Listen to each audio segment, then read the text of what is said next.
For the latest film interviews, reviews, and everything making news in pop culture, subscribe to Film Companion now.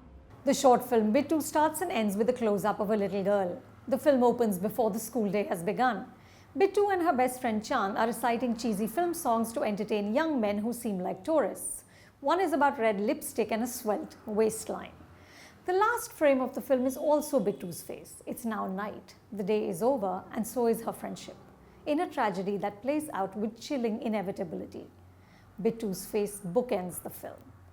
And what a face it is. Hair askew, dimpled cheeks, a smidgen of snot, and eyes that gleam with defiance that refuses to be crushed by her threadbare circumstances or the school authorities.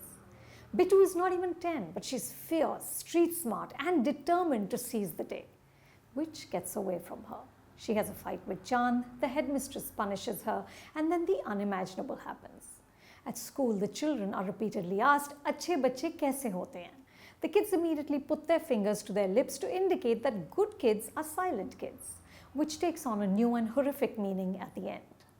Bittu is inspired by an infamous poisoning accident that took place in a government school in Bihar in 2013. Debutant director Karishma Dev Dube reimagines the story in a village in the Himalayas. The film was shot on location in Koti near Dehradun. But there's little scenic beauty. Instead, DOP Shreya Dev Dube captures the starkness of the landscape, the rubble of the road, and the brown barren mountains that foreshadow doom. The striking wide shots are offset by close-ups of the faces.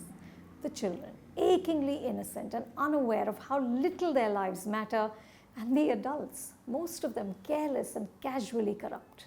The men in the opening sequence who are watching little girls dance are creepy, but Karishma doesn't underline the commentary.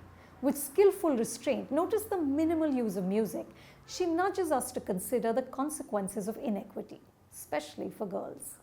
Karishma's triumph is the casting, especially Rani Kumari as Bittu. There is zero artifice about her. She has what Christopher Nolan describes as visual empathy. You instantly invest in her.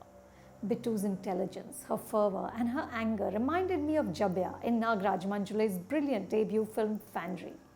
Of course, Jabya is older, but both Bittu and him defy their setting.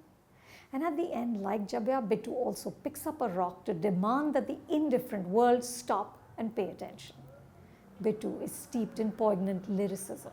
In one scene, Bittu's teacher, one of the few adults in the film who care for these children, calls her Jhansi ki Rani.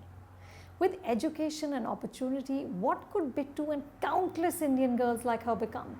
That question will haunt you. So will Bittu's face. Do find this film when it's out. For more reviews like this, subscribe to Film Companion and don't forget to check out our website filmcompanion.in.